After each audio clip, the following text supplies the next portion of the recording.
Dear students and dear friends, मैं विकास स्वागत करता हूं अपने चैनल पॉलिटिकल साइंस एसबीएम में। आइए आज हम पढ़ते हैं बीए थर्ड ईयर का सेकंड पेपर यानी लोक प्रशासन पब्लिक एडमिनिस्ट्रेशन का नेक्स्ट टॉपिक वैज्ञानिक प्रबंध यानी साइंटिफिक मैनेजमेंट। ये आपका शास्त्रीय सिद्धांत से संबंधित है और लोक प्रशासन के सिद्धांतों से संबंधित है और एक बेहद महत्वपूर्ण टॉपिक है ये। आप इसको अच्छे से पढ़ लीजिए और तैयार भी कर लीजिए। अधिकतर इससे क्वेश्चन आपसे पूछे जाते हैं और लोक प्रशासन का एक जाना माना या बहुत ही बेहद महत्वपूर्ण टॉपिक है ये। आइए इसको पढ़ते हैं। पढ़ने से पहले एक और रिक्वेस्ट है, अगर चैनल पर आप नए हैं तो प्लीज़ चैनल को सब्सक्राइब कीजिए और लाइक शेयर कमेंट अवश्य करें और वीडियो को पूरा देखने का भरसक प्रयास करें। तो आइए पढ़ते हैं। प्रशासनिक व्यवहार संरचनाओं एवं क्रियाओं के सम्यक ज्ञान के लिए प्रशासनिक विचारधाराओं को समझना अत्यंत आवश्यक है। व्यापक मतों, विचारों, विश्वासों, मूल्यों, मानकों तथा तत्संबंधित संरचनाओं एवं प्रक्रियाओं से विचारधारा का निर्माण होता है। विचारधाराओं को एक विषय पर केंद्रित सिद्धांतों का समूह कहा जा सकता है।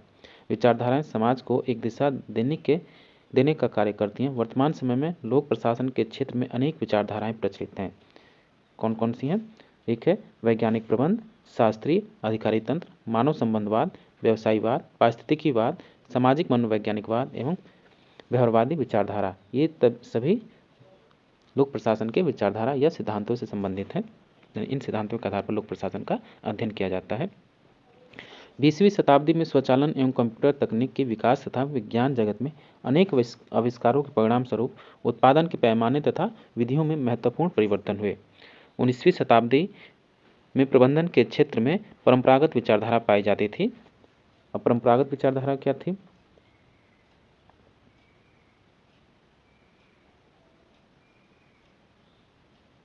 इसके अंतर्गत प्रबंध का दायित्व संसाधनों की सहायता से उत्पादन करके स्वामी के लाभ को अधिकतम करना था। उत्पादन की विधियां, तकनीक सभी पुरानी होती थी, लेकिन आधुनिक समय में विशेष रूप से 20वीं शताब्दी के प्रारंभ से ही इस विचारधारा में परिवर्तन हुआ तथा इसके अंतर्गत नवीन उत्पादन की विधियां, नए प्रबंधन के सिद्धांतों एवं व्यवहारों को काम में लाया जाने लगा तथा प्रबंधन का दायित्व केवल स्वामी के लाभ को अधिकतम करने का तक ही सीमित नहीं है, बल्कि अब कर्मचारियों, अंशधारियों, समाज, सरकार व राष्ट्र के प्रति कई दायित्वों को निभाना पड़ता है। तो परंपरागत विचारधारा है या जो परंपरागत सिद्धांत है प्रबंध का, उनका ये मानना था कि परंपरागत तकनीकों के माध्यम से केवल उत्पादन को बढ़ाया जाना और स्वामी जो है यानी मालिक जो है, जो आपका संस्था या कंपनी का या उसका मालिक है फैक्ट्री का, उसका अधिकतम से अधिकतम लाभ हो। लेकिन वर्तमान में क्या है, प्रबंधन की अब केवल अधिकतम लाभ नहीं बल्कि उसमें नई तकनीक के आधार पर अधिकतम उत्पादन को बढ़ाना। इसमें प्रबंधन वर्ग के लाभ या मालिकों के लाभ के साथ साथ जो उसके कर्मचारी हैं, जो उसमें शेयर होल्डर्स हैं या राज्य है या सरकार हैं, उन सभी को के लिए कार्य करना पड़ रहा है।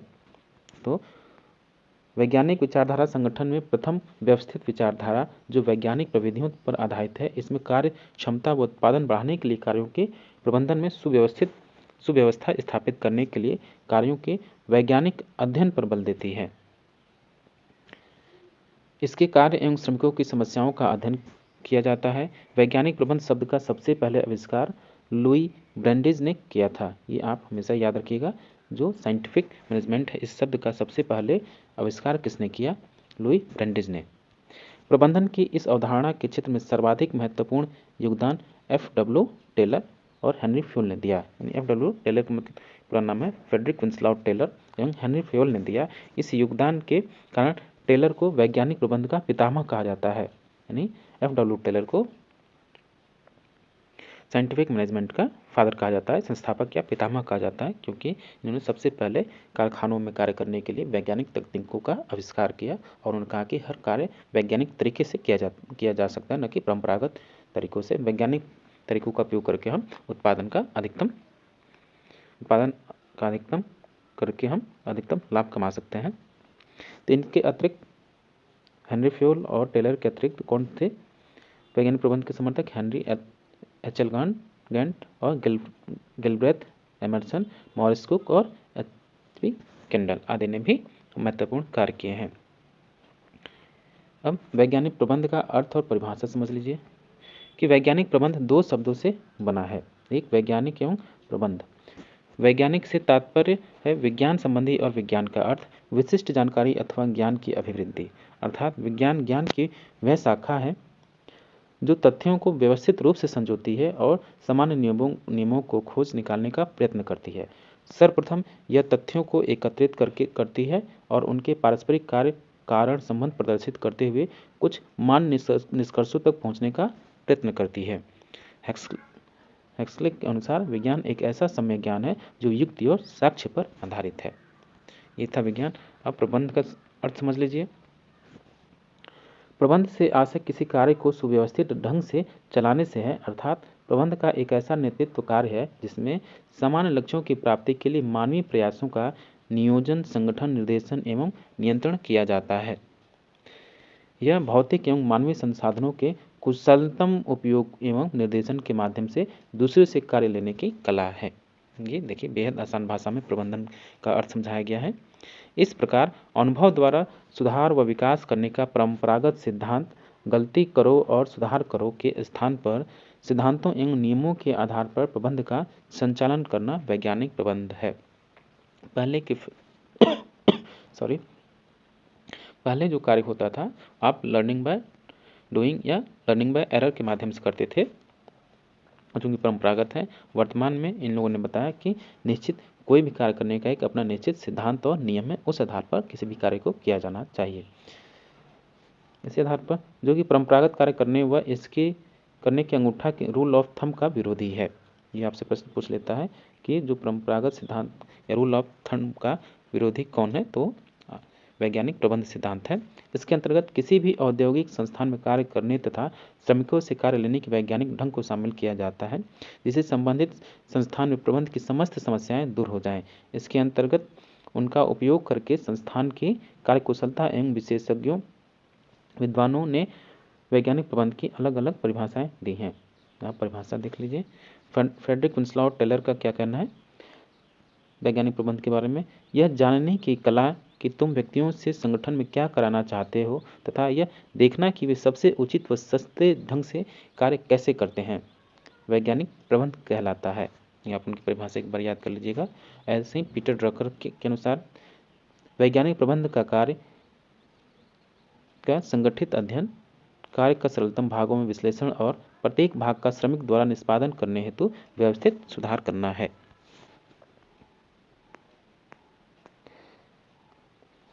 तो उपयुक्त परिभाषाओं के आधार पर यह कहा जा सकता है कि वैज्ञानिक प्रबंध समस्याओं के हल का वैज्ञानिक दृष्टिकोण से वैज्ञानिक अनुसंधान, विश्लेषण, नियम, सिद्धांतों एवं परिणामों पर आधारित है। इसका उद्देश्य न्यूनतम व्यय पर अधिकतम लाभों को प्राप्त करना है। वैज्ञानिक प्रबंध का एक वाक्य में उद्देश्य या उसका अर्थ हम समझ सकते हैं कि न्यूनतम व्यय पर अधिकतम लाभ को कैसे प्राप्त किया जा सकता है, यानी कम से कम खर्च करके अधिकतम लाभ कोई संस्थान, फैक्ट्री कैसे प्राप्त कर सकता है, इस पर उसने जोर दिया। तो वैज्ञानिक प्रबंध की विशेषताएं देखिए। पहले ही विशेषता है इसकी, वैज्ञानिक प्रबंध में नियोजित एवं निश्चित योजना पाई जाती है। इस निश्चित योजना के द्वारा विभिन्न कार्यों को निश्चित तरीकों द्वारा संपादित किया जाता है। इसी प्रकार दो है, आप ये विशेषताएं एक जगह नोट कर लीजिएगा। इससे पढ़ा जाएगा तो वीडियो ज़्यादा लंबा हो जाएगा। वीडियो पॉज करके आप नोट कर लीजिएगा, जो आपको बेहद इंपॉर्टेंट लगे वो नोट कर लीजिएगा।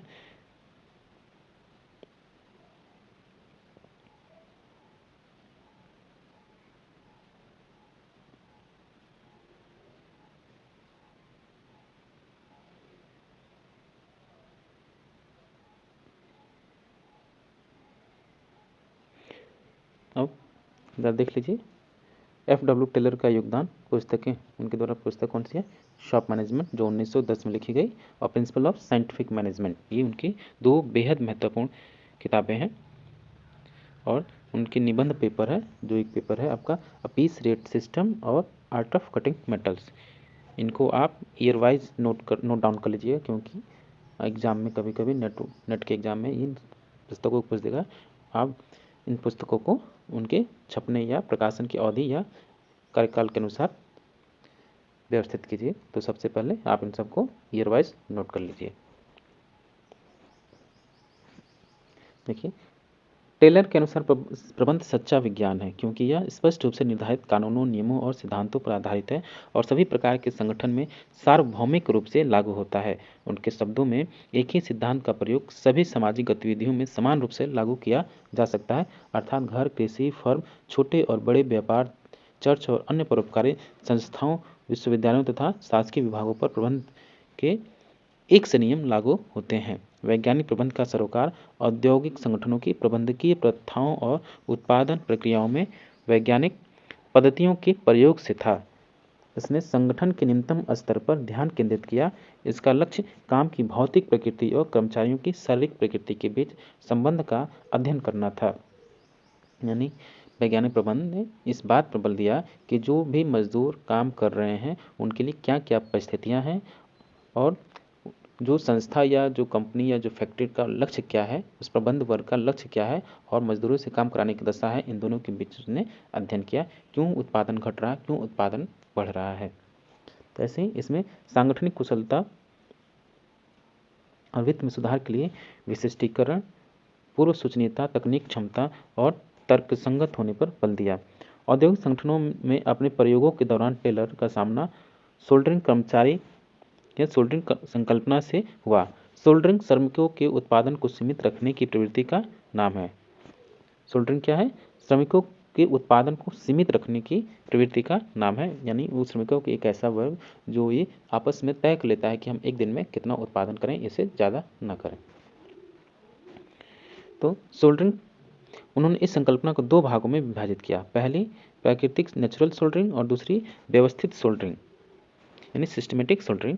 प्राकृतिक सोल्डरिंग व्यक्तिगत कारकों जैसे आराम से काम करने, आलसीपन, ज़्यादा परिश्रम न करने आदि आदतों का परिणाम है, जबकि व्यवस्थित सोल्डरिंग सांगठनिक और सामाजिक कारकों का परिणाम है। जैसे श्रमिकों का हमेशा यह प्रयास होता है कि कार्य निरीक्षक की उत्पादन की आशा हमेशा कम ही बनी रहे ताकि वे जान ना पाएं कि श्रमिक अधिक उत्पादन करने में सक्षम है। उन्हें लगा कि संगठन की कुशलता बढ़ाने का बुनियादी तरीका वैज्ञानिक तकनीक से सोल्डरिंग कम करने में है। टेलर के वैज्ञानिक प्रबंध की मान्यताएं, उसके अजम्पशंस क्या हैं, टेलर द्वारा कौन कौन से मान्यताएं दी गई। 3 मान्यताओं की बात करता हूँ। पहला, संगठनात्मक समस्याओं के विश्लेषण की वैज्ञानिक प्रणाली के उपयोग से उन्नत व्यवहारों का प्रयोग होगा। और दूसरा है, कार्य मजदूरों से ज़्यादा महत्वपूर्ण है, यानी वो मजदूरों से ज़्यादा महत्वपूर्ण कार्य को मानते हैं। एक उत्तम मजदूर वही है जो आदेशों को स्वीकार कर मानक तथा प्रणालियों के अनुसार कार्य करे। और प्रत्येक मजदूर एक विवेकशील प्राणी है, वह एक आर्थिक व्यक्ति भी है जो हमेशा अपनी आय को बढ़ाने में रुचि लेता है। संगठन उत्पादन का एक विवेकशील उपकरण है। ये उनकी मान्यता है। और वैज्ञानिक प्रबंध के क्या सिद्धांत हैं, तो साइंटिफिक मैनेजमेंट के टेलर ने 5 सिद्धांतों की व्याख्या की। उसमें सबसे पहले आपका अंगूठे के नियम के स्थान पर विज्ञान का विकास, यानी development of science rather than rule of thumb. तो टेलर अपने वैज्ञानिक प्रबंध में विज्ञान के विकास पर सर्वाधिक जोर देते हैं। वे आग्रह करते हैं कि संगठन में प्रत्येक कार्य वैज्ञानिक विधि से किया जाना चाहिए, न कि अंगूठे के नियम। श्रमिक की कार्य विधि पूर्णतः वैज्ञानिक अनुसंधान व विश्लेषण पर आधारित होनी चाहिए। श्रमिकों को वैज्ञानिक नियमों व सिद्धांतों के आधार पर कार्य करना चाहिए।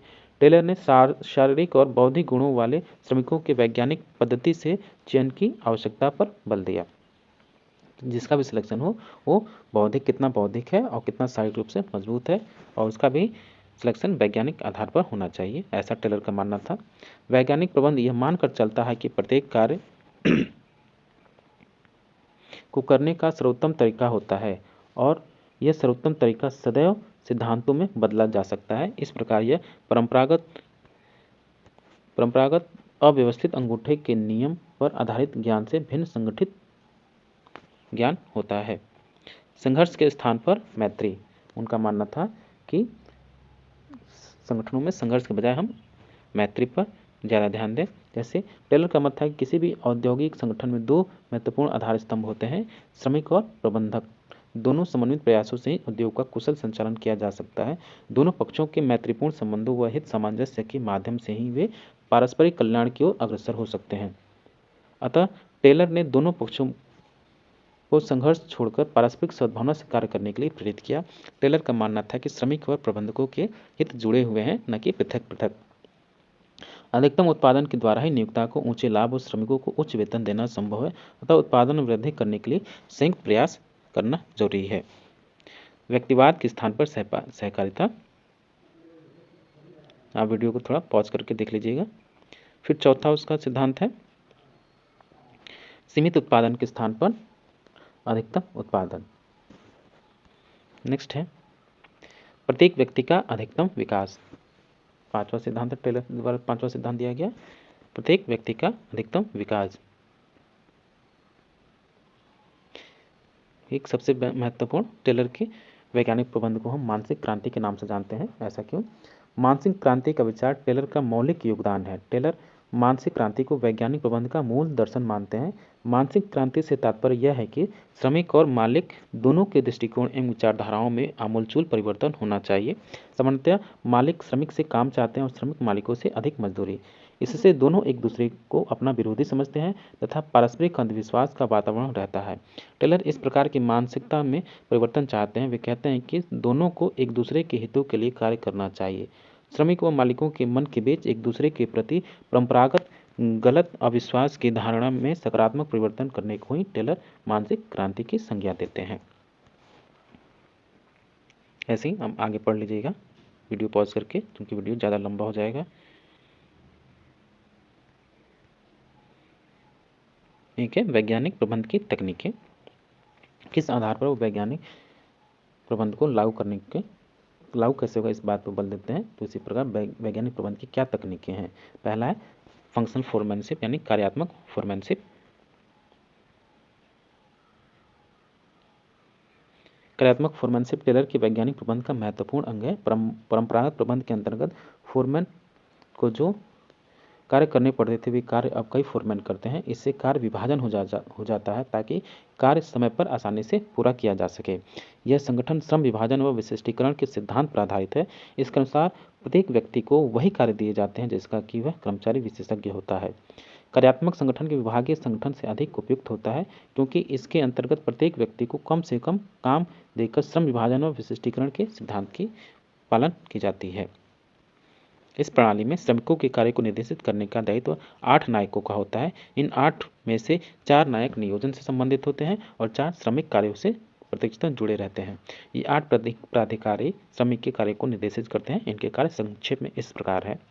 तो फंक्शनल फोरमैनशिप की बात करते हुए इन 8 कर्मचारियों की अवधारणा वो देता है टेलर। इन श्रमिक होगा, 2 फोरमैनशिप हैं, 2 प्रबंध वर्ग से जुड़े हैं और 2 श्रमिक वर्ग से जुड़े हैं। इसी प्रकार देखिए समय एवं लागत लिपिक 8 की बात कर रहा, ऐसे 5 ठीक। फिर ये भी आपका समय गति एवं थकान अध्ययन, ये भी उनका एक तकनीक है वैज्ञानिक प्रबंध का। Time motion and fatigue study. फिर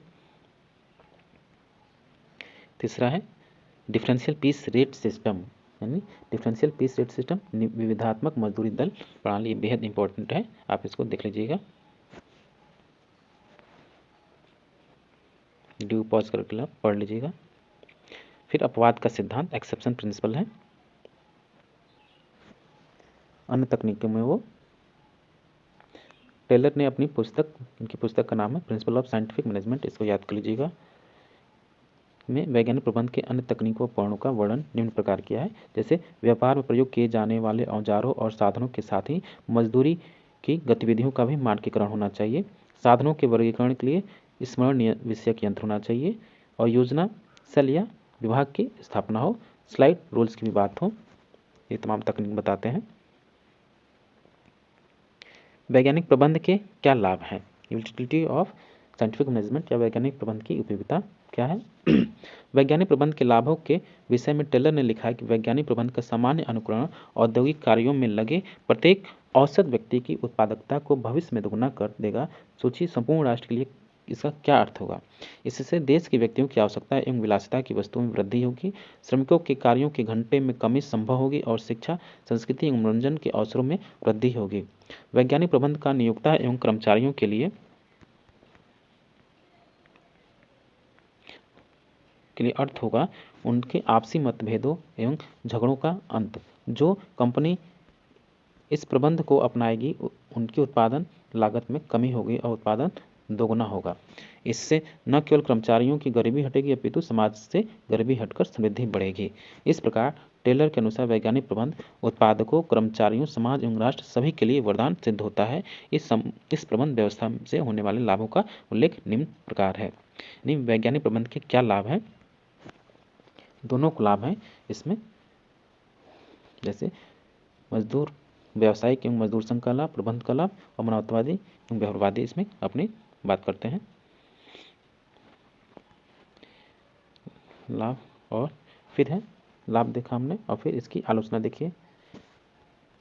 आलोचना किन्होंने किया?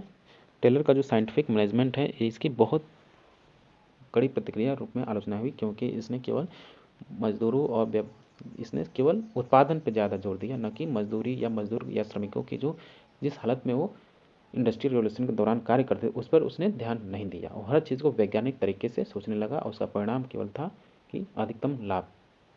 इसके दोनों कड़े आलोचक हुए, व्यवसायिक एवं मजदूर संघ भी आलोचक हुए, प्रबंधक भी हुआ, और जो आगे आपके ह्यूमनिस्ट और बिहेवियरलिस्ट यानी मानवतावादी व्यवहारवादी है वो सब भी आलोचक इसके कड़े शब्दों में आलोचना की।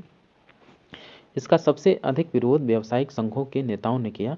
टेलर के मानसिक क्रांति के सिद्धांत को अपनाने से मजदूरों और मालिकों के बीच सभी अंतर्विरोध खत्म हो जाते हैं और उनके बीच प्रभावी मैत्री स्थापित हो जाती है। इस प्रकार ट्रेड यूनियन अनावश्यक हो जाती है तथा मजदूर संगठनों की सामूहिक सौदेबाजी के लिए खतरा है। बेरोजगारी बढ़ाने वाला, मशीनीकरण पर ज़्यादा जोर देने वाला बताया। प्रबंधक वर्ग भी दो कारणों से इसका विरोध करते हैं। पहला, वैज्ञानिक पद्धतियों को अपनाने से उन्हें अपने निर्णय और स्वविवेक से हाथ धोना पड़ेगा। दूसरा, टेलरवाद के कारण उनके काम और जिम्मेदारियां बढ़ जाएंगी। संगठन के मानवीय पहलू की इस अनदेखी के कारण इसकी आलोचना संगठन में एक यांत्रिक सिद्धांत के रूप में की जाती है। टेलरवाद जो है यानी टेलर का जो साइंटिफिक मैनेजमेंट है उसको यांत्रिक सिद्धांत कहा जाता है, क्योंकि इसने केवल ज़्यादा से ज़्यादा मशीनों पर जोर दिया और इसने मनुष्य को आर्थिक मनुष्य बनाते बनाते इसको यांत्रिक मनुष्य बना दिया। इसी प्रकार टेलर मानव को केवल आर्थिक मनुष्य कारकों से प्रेरित करता है। वह प्रेरणा के सामाजिक और मनोवैज्ञानिक पहल की उपेक्षा करता है। भूल गया कि मनुष्य को काम कराना है तो उसे ज़्यादा लाभ की लालच देकर, प्रेरणा देकर, फीडबैक देकर आपसे काम करा सकते हैं। सामाजिक कारण भी हैं, लोगों के आसपास जो फैक्ट्रियों में काम करते हैं उनमें भी अपना सामाजिक समूह होता है, इस बात को भूल गया। इस कारण MP फॉलेट और Peter Drucker, Oliver Sheldon, Chester Barnard, Chris Argyris, Elton Mayo, Robert Hoxie आदि इसके प्रमुख आलोचक हैं। ठीक, ये आप इसको देख लीजिए। वैज्ञानिक का प्रबंध का क्या लाभ हुआ श्रमिकों की दृष्टि से, बंध वर्ग की दृष्टि से और उपभोक्ता की दृष्टि से। यह है आलोचना।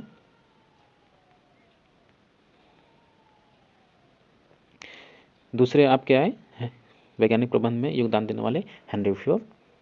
इनकी प्रमुख पुस्तकें हैं जनरल एंड इंडस्ट्रियल मैनेजमेंट जो 1916 में प्रकाशित हुई, और जनरल प्रिंसिपल ऑफ एडमिनिस्ट्रेशन 1908 में प्रकाशित हुई, the industrialization of the state 1919, the administrative theory of in the state 1930 में प्रकाशित हुई। इनका क्या योगदान है पढ़ते हैं। फ्योल के अनुसार सभी औद्योगिक संस्थाओं में निम्न 6 क्रियाएं देखने को मिलती हैं। क्या? तकनीकी क्रियाएं, वाणिज्यिक क्रियाएं, वित्तीय क्रियाएं, सुरक्षा क्रियाएं, लेखांकन क्रियाएं और प्रबंधकीय क्रियाएं। हेनरी फ्योल के अनुसार ये क्रियाएं प्रत्येक आकार के व्यवसाय में पाई जाती हैं तथा व्यवहारिक क्षेत्र में यह अनुभव किया कि प्रबंध प्रथम 5 क्रियाओं पर तो ध्यान देते हैं किंतु प्रबंधकीय संबंधी क्रियाएं उपेक्षित रह जाती हैं। फ्योल ने विभिन्न प्रबंधकों या प्रशासकों से प्रबंधकीय क्रियाओं पर भी ध्यान आकर्षित करने की आवश्यकता जताई। तो प्रबंध के तत्व क्या हैं? प्रबंध के तत्व, एलिमेंट्स ऑफ मैनेजमेंट। फ्योल ने प्रबंधकीय क्रियाओं को 5 तत्वों में अथवा 5 कार्यों के रूप में विभाजित किया, जैसे नियोजन और संगठन, आदेश, समन्वय और नियंत्रण। जैसे इसको हम POCC भी बोलते हैं। POCC मतलब प्लानिंग से नियोजन, O से ऑर्गेनाइजेशन से संगठन, C से कमांड मतलब आदेश, C से कोऑर्डिनेशन मतलब समन्वय और C से कंट्रोल। तो POC का संबंध किससे है? आपका हेनरी फ्योल से। अब कह देगा पोक की आप व्याख्या कीजिए या पोक शब्द का आप विस्तार से व्याख्या कीजिए। तो देखिए इसमें है P से प्लानिंग यानी नियोजन, फिर है ऑर्गेनाइजेशन यानी संगठन, फिर है कमांड आदेश देना, फिर है कोऑर्डिनेशन यानी समन्वय, और फिर कंट्रोल यानी नियंत्रण, ये पोक का है। आप इसको वीडियो पॉज करके देख लीजिएगा और एक जगह नोट कर लीजिएगा। अब प्रबंध के सिद्धांत, हेनरी फ्यूल के अनुसार प्रबंध के सिद्धांत क्या है?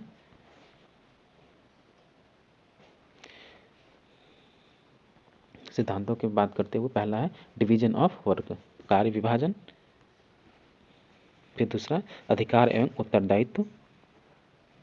फिर अनुशासन, आदेश की एकता, निर्देशों की एकता।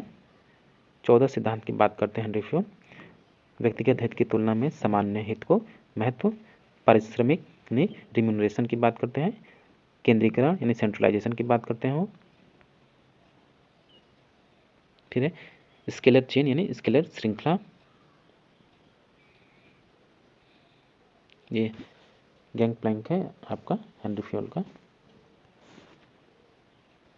ये स्केलर सिस्टम में आता है। फिर है 10वां व्यवस्था यानी ऑर्डर। फिर है समता यानी इक्विटी। फिर है 12वां नंबर कार्मिकों के कार्यकाल का स्थायित्व यानी stability of tenure of personal. पहल यानी इनिशिएशन। फिर है स्पिरिट ऑफ कॉर्प्स यानी सहयोग की भावना। ये 14 सिद्धांत है प्रबंधन के बारे में जो हेनरी फ्यूल के द्वारा दिए गए। उसमें से आपका गैंग प्लैंक यानी स्केलर चेन आप पढ़ लीजिएगा, बेहद इंपॉर्टेंट है। तो प्रबंधकों के गुण बताते हुए हेनरी फ्यूल ने उनके तमाम गुण बताए हैं। पहला, उस शारीरिक गुण से क्या होना चाहिए? स्वास्थ्य हो, शक्ति हो और दक्षता हो। मानसिक गुण में क्या होना चाहिए? समझने और लिखने की योग्यता हो, निर्णायक मानसिक शक्ति हो, अनुकूलनशीलता हो। नैतिक गुण में क्या? पहलपन हो, स्वामी भक्ति हो, कौशल, ऊर्जा, दृढ़ता, दायित्व स्वीकार करने की इच्छा और गौरव। चौथा, सामान्य शिक्षा, विभिन्न विषयों की सामान्य जानकारी। पांचवा, विशेष, इसमें प्रबंधक उस कार्य के बारे में विशिष्ट ज्ञान शामिल है जो कि उसे सौंपा जाता है, चाहे किसी भी प्रकृति का क्यों न हो। छठा, अनुभव, कार्य करने से पैदा होने वाला ज्ञान अनुभव में शामिल है। अब आलोचना जरा देख लीजिए। आधुनिक सार्वभौमिक प्रबंधकीय सिद्धांतों में प्रबंधकीय पथ के जनक हेनरी फ्यूल के विचार आज भी पूर्णतः प्रासंगिक तथा उपयोगी हैं, लेकिन उनकी कई स्तरों पर आलोचना भी की गई। फ्यूल के प्रमुख आलोचक पीटर ड्रकर का मानना है कि वे संगठनात्मक ढांचे के सिद्धांतों में कुछ बेहद गंभीर किस्म की गलतियां की हैं, जैसे एक सक्रिय गतिविधि पर आदर्श और सार्वभौमिकता जैसे यांत्रिक मॉडलों का बोझ लाद दिया है तथा उनके 14 सिद्धांत एक दूसरे को दोहराते हैं। फ्यूल के सिद्धांतों में मानव संबंधों की उपेक्षा की गई, ये सबसे बड़ी कमी है। और फ्यूल का आलोचना हुई तो उसका मूल्यांकन जरा इवैल्यूएशन देख लें। फ्यूल पहले विचारक थे जिन्होंने प्रबंध के सिद्धांतों, कार्यों व प्रक्रिया को सार्वभौमिक माना जिनका उपयोग समस्त प्रकार के संगठनों में किया जा सकता है। फ्यूल ने प्रबंध को ज्ञान की एक पृथक शाखा एवं कौशल के रूप में स्थापित करने का प्रयास किया। वे लोक प्रशासन और निजी प्रशासन के अंतर को दरकिनार करते हुए कहते हैं कि संगठन की प्रबंधकीय गतिविधियां दोनों ही क्षेत्रों में समान रूप से लागू की जा सकती हैं। औद्योगिक क्रियाओं का वर्गीकरण करते हुए फ्यूल 6 तरह की क्रियाओं का उल्लेख करते हैं: तकनीकी, वाणिज्यिक, वित्तीय, सुरक्षात्मक, लेखांकन एवं प्रबंधकीय क्रियाएं। प्रबंधकों का मार्गदर्शन करने के लिए फ्यूल ने 14 सिद्धांतों का निर्माण किया। ये सिद्धांत सार्वभौमिक रूप से उपयोगी रहे और समय की कसौटी पर खरे उतरे हैं। इसी प्रकार आप देख लीजिए, फ्यूल के सिद्धांत लोक प्रशासन के क्षेत्र में ही नहीं बल्कि एक व्यक्ति के जीवन में के अनेक पक्षों में महत्वपूर्ण भूमिका का निर्वाह कर सकते हैं। इनके नियोजन, समन्वय, नियंत्रण, अनुशासन, समानता, पहलपन, एकत्व की भावना जैसे सिद्धांतों का अगर आप अपने व्यवहारिक जीवन में उतारने का प्रयास करें तो आप स्वयं अनुभव कर पाएंगे कि ये आपके जीवन में कितने परिवर्तन आ गए हैं। इनके सिद्धांत अनेक क्षेत्रों, संस्थाओं, समाज एवं राष्ट्र में एकता के सूत्रों को मजबूती प्रदान करने वाले हैं। निसंदेह प्रशासन पर फ्यूल के विचार काफी मौलिक और पथ प्रदर्शक हैं। कंक्लूजन आप पढ़ लीजिए।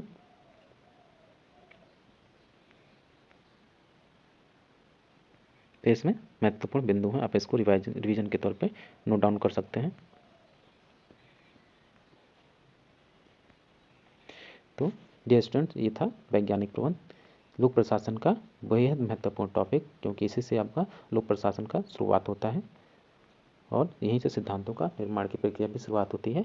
तो ये आपके जो पेपर रिटन है लोक प्रशासन, उसके लिए बेहद इंपॉर्टेंट और इम्पॉर्टेंट टॉपिक भी है। आप इसको अच्छे से पढ़ लीजिएगा। वीडियो देखने के लिए थैंक यू और मिलते हैं आपसे नेक्स्ट वीडियो में।